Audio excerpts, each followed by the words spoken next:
সুপ্রিয় শিক্ষার্থীবৃন্দ, সম্মানিত শ্রোতামণ্ডলী, আসসালামু আলাইকুম। আজকের ক্লাসে আমরা আলোচনা করব অষ্টম শ্রেণীর গণিত বইয়ের 90 পৃষ্ঠার অনুশীলনীর 9 নং প্রশ্ন থেকে 8 নং প্রশ্ন থেকে 9% হারে 2000 টাকা 10 বছরের মুনাফা, 8% হারে 5000 টাকার কত বছরের মুনাফা সমান? কত বছর? এখানে আমাকে কি করতে হবে? n বের করতে হবে। 9% হারে 2000 টাকা 10 বছরের মুনাফা আমরা কত, সেটা প্রথমে বের করব। এরপর আমরা সূত্র অনুযায়ী n এর মানটা বের করব। আমরা লিখলাম 9% হারে 2000 টাকা 10 বছরের মুনাফা। তো মুনাফার সূত্রটা জানি কি? ফি এন আর। তা আমার এখানে মূলধনটা হচ্ছে ফি 2000, তারপর এন হচ্ছে সময় 10 বছর, এবং আর হচ্ছে মুনাফার হার কত পার্সেন্ট? 9%। তো এখানে 2000 গুণ 10 আর 9% মানে 100 ভাগের 9। 100 কে 100, 100 দিয়ে 2000কে ভাগ করলে কত হয়? 20। 20 আর 10 গুণ দিলে 200, 200 কে 9 দিয়ে গুণ করলে হয় 1800। তার মানে আমার মূলধনটা এখানে মুনাফাটা আমরা কত পেলাম? 1800। এখন আসলে দ্বিতীয় স্টেপটা আমরা দেখি। দ্বিতীয় ধাপে আমার প্রশ্নে উল্লেখ ছিল, তোমার প্রশ্নটা দেখো। 8% হারে, এখন মুনাফার হার হচ্ছে 8%, 5000 টাকার কত বছর, মানে বছর এন বের করে কত বছরের মুনাফার সমান, মানে ওই যে আমরা একটু আগে যে মুনাফা বেরোচ্ছে এই 1800 টাকার সমান হবে। তাহলে আমাদেরকে মূলধন ফি দেওয়া আছে 5000 টাকা, মুনাফা আমরা বের করলাম কত? আয় সমান 1800 টাকা, আর মুনাফার হার দেওয়া আছে 8%, মানে 100 ভাগের 8। এবার এই 100 ভাগের 8, 100কে যদি আমরা 8 দিয়ে ভাগ 8কে যদি 100 দিয়ে ভাগ করি তাহলে পাই 0.08। আর এন এর মানটা আমাদেরকে বের করে দেবো, কত বছর সময় লাগবে, এন সমান হোয়াট। তা আমরা জানি আই সমান ফি এনআর, বা আমাদের কাজের সুবিধা ফি এনআরটা আমরা বামে লিখলাম, আইটাকে আমরা ডান পক্ষকে বাম পক্ষে লিখলাম, বাম পক্ষে ডান পক্ষে লিখলাম। এন এর মান যেহেতু আমরা বের করব, ফি এবং আর এখানে গুণ আছে, তাহলে এখানে কি হবে? ডান পাশে যে ভাগ হয়ে যাবে, ফি এবং আর নিচে চলে যাবে, আই উপরে থাকবে। এখন আয়ের মান হচ্ছে 1800, পির মান 5000, আর এর মান হচ্ছে 0.08। এখন যদি আমরা উপরে 1800 আছে, 5000কে 0.08 দিয়ে গুণ করলে আমরা পাই 400। 400কে যদি আমরা 1800কে 400 দিয়ে ভাগ করি তাহলে পাই 4.5। তার মানে আমার এই পরিমাণ মুনাফা, অর্থাৎ 1800 টাকা মুনাফা হতে আমার 4.5 বছর লাগবে, অর্থাৎ 4 বছর 6 মাস সময় লাগবে। 9 নম্বর লেখা আছে 13% হারে 25,000 টাকার 6 বছরের মুনাফা, কত মুনাফা হার, অর্থাৎ আমাকে মুনাফার হার বের করতে হবে। কত মুনাফা হারে 2000 টাকার 8 বছরের মুনাফার সমান হবে। তাহলে আমার 13% হারে 25,000 টাকার 6 বছরের মুনাফা, কত পার্সেন্ট মুনাফা হারে 2000 টাকা 20,000 টাকার 8 বছরের মুনাফার সমান হবে। তা আমরা লিখলাম 13% হারে 25,000 টাকার 6 বছরের মুনাফা সমান ফি এন আর। ফির মান হচ্ছে এখানে 25,000, এন হচ্ছে 6 বছর, আর হচ্ছে 13%। তাই এখানে 25,000 গুণ 6, 13% মানে 100 ভাগের 13।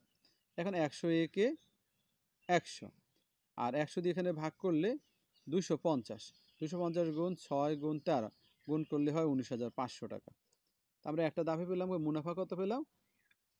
19,500 টাকা। আবার এবার হচ্ছে মুনাফার হারটা দেওয়া না, মুনাফার হারটা আমাদেরকে বের করতে হবে। আবার আর মুনাফা হারে, মানে 8% মুনাফা হারে 20,000 টাকার 8 বছরের মুনাফা, পি এন আর। তো পির মান এখানে কত? 20,000, এনটা হচ্ছে 8 বছর, এই জন্য 8, আর মান এখানে নাই, আমরা 8 লিখলাম। তাহলে আমার 2000 আর 20,000 8,000 গুণ দিলে আমার 1,60,000 আর। এখন প্রশ্ন করা হচ্ছে যে ওই যে মুনাফাটা সমান, এই মুনাফা আর আগের মুনাফার সমান। আমার আগের মুনাফা হচ্ছে 19,500, আর এই মুনাফা হচ্ছে 16,000 আর। তার মানে 16,000 আর 19,500 কি সমান। এই জন্য আমরা লিখলাম প্রশ্ন মতে 16,000 1,60,000 আর সমান 19,500, বা আর এর মান যদি বের করি 1,60,000 কোথায় যাবে? 19,500 নিচে ভাগ হবে।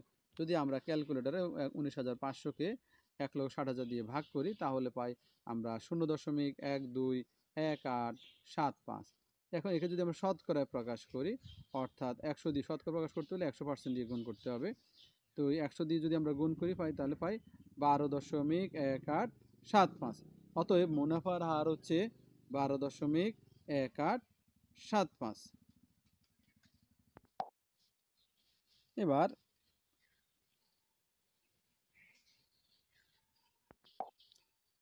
তানজিলা 30,000 টাকা 5 বছরের জন্য, তিনি 30,000 টাকা কী করলেন?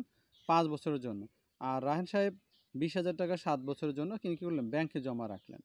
যদি উভয়ের মুনাফার হার 8%, অর্থাৎ তানজিলার যে টাকা রাখলেন সেখানেও 8% মুনাফার হার, আবার রায়ান সাহেবের যে টাকা রাখলেন সেখানেও 8% মুনাফা দিবে। তাহলে কে এবং কত বেশি লাভবান? এখানে তানজিলা কি লাভবান বেশি হবে নাকি রায়হান সাহেব বেশি লাভবান হবে, এবং কত বেশি লাভবান হবে আমাদেরকে দুটোই বের করতে হবে। এখানে মুনাফা উল্লেখ আছে, এটা সাধারণ মুনাফা। তা আমরা লিখলাম তানজিলার ক্ষেত্রে মূলধন ফি কত, 30,000 টাকা। তার সময় এন হচ্ছে কত বছর, 5 বছর। তিনি ব্যাংকে টাকাটা রাখলেন 5 বছর।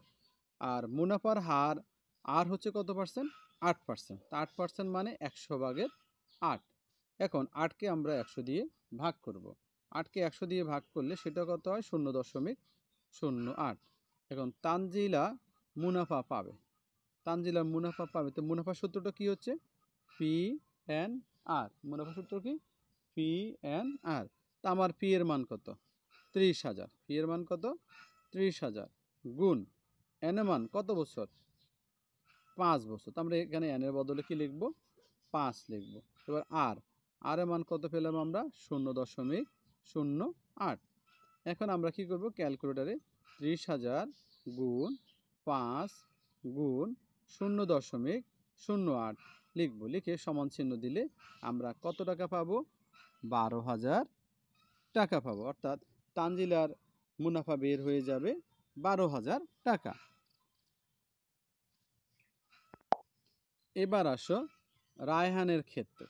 তো রায়হানের ক্ষেত্রে মূলধন লেখা ছিল 20,000 টাকা। তার সময় হচ্ছে 7 বছর। টাকা রাখলেন 20,000, তাহলে মূলধন ফি হচ্ছে 20,000। আর সময় এখানে ব্যাংকে তিনি টাকাটা রাখলেন 7 বছর, এই জন্য এর মান 7। আর মুনাফার হার হচ্ছে আর সমান কত, 8%। 8% মানে কি, 100/8। তো 100/8, তা আমার 8কে যদি আমরা 100 দিয়ে ভাগ করি তাহলে কি পাই, 0.08। তারপর মুনাফার হার পেলাম 0.08। এখন রায়হান মুনাফা পাবে। রায়হান সাহেব কতটুকু মুনাফা পাবে, মুনাফার সূত্র হচ্ছে কি, আই সমান ফি এন আর। তা আমার ফি এর মান কত, পি এর মান এখানে কত, 20,000। তাহলে আমরা পি এর বদলে 20,000 লিখব। তারপরে এন এর মান কত আছে, এন এর মান আছে দেখো এখানে আছে 7 বছর। তা আমরা এন এর বদলে 7 লিখলাম। আর এর মান কত দেওয়া আছে, এই যে আর এর মান হচ্ছে 0.8। আর এর মান হচ্ছে 0.8। তবে আর এর বদলে 0.8 লিখলাম। এখন আমাদের কাজ হবে, ক্যালকুলেটারে আমরা কি করব, 20,000 গুণ 7 গুণ 0.08, এই তিনটাকে একসাথে লিখে গুণ করব। গুণ করলে কি পাবো, 11,200 টাকা। এখন দেখো তানজিলার হলো 12,000 আর রায়ান সাহেবের হচ্ছে 11,200। তার মানে কি, তানজিলা মুনাফা বেশি পাবে। প্রথম শর্ত কি, তানজিলা বেশি মুনাফা পাবে। কত টাকা বেশি পাবে, তাহলে বেশি পাবে,